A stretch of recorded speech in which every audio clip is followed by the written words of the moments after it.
네, 한미 관세 협상 성공적인 협상 결과입니다.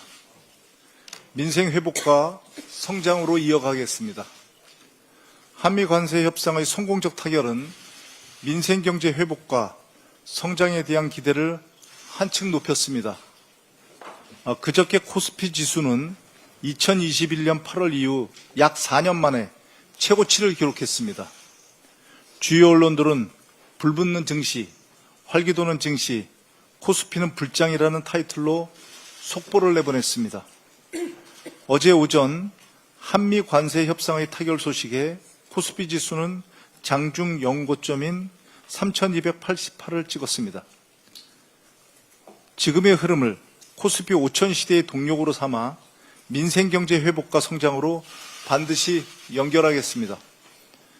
한미 관세 협상이라는 큰 고비를 잘 넘겼습니다만 앞으로 우리가 걸어가야 할 길이 평지만 있는 것은 아닙니다. 신발끈을 더 단단히 조여매겠습니다. 정부와 함께 협상의 결과와 후속 과제를 점검하겠습니다. 민생경제, 우리 산업과 수출에 미칠 영향을 면밀히 분석하고 필요한 대책과 입법을 신속하게 추진하겠습니다. 2주 내로 이재명 정부 출범 이후 첫 한미 정상회담이 개최된다고 합니다. 성공적인 한미 정상회담이 될 수 있도록 정부를 든든하게 뒷받침하겠습니다. 국론 분열과 정쟁과 정치 선동에는 단호히 대응하겠습니다. 이번 협상 결과는 국민의힘이 마지노선처럼 주장한 일본의 결과와 비교했을 때 누구도 부정할 수 없을 만큼 성공적입니다. 하지만 국민의힘은 과도한 양보, 사실상 손해라며 평가절하하기 바쁩니다. 꼭 그렇게 하고 싶습니까? 정상회담을 얻어내기 위해 양보한 것이 아니냐는 억지 주장을 펼칩니다. 심지어 내란 공범인 한덕수에게 맡겼어야 했다는 황당무계한 주장도 합니다. 앞뒤 안 맞는 정쟁몰이이자 국론 분열과 국격 훼손의 정치 선동입니다. 내란 동조 혐의에 이어 이번에도 확인이 되었습니다.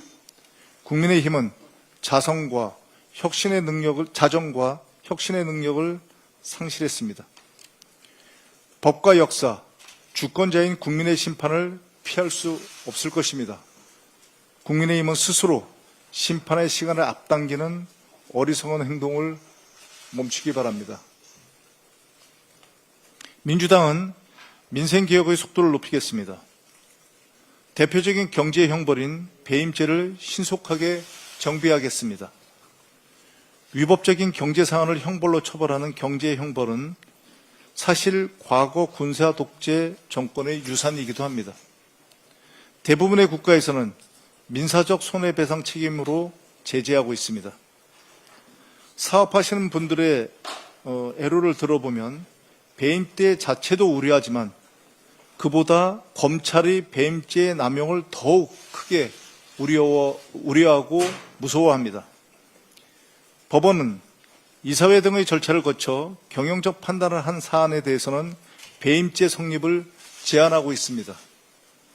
하지만 검찰은 법원의 판례에도 불구하고 배임죄 수사와 기소를 남용해서 기업인들을 압박하는 사례가 수도 없이 많았습니다.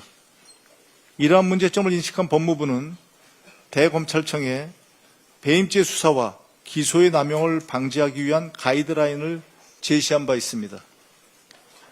이재명 대통령께서 기업 활동을 위축시키는 배임죄 남용 문제에 대한 제도적 개선을 지시하셨습니다.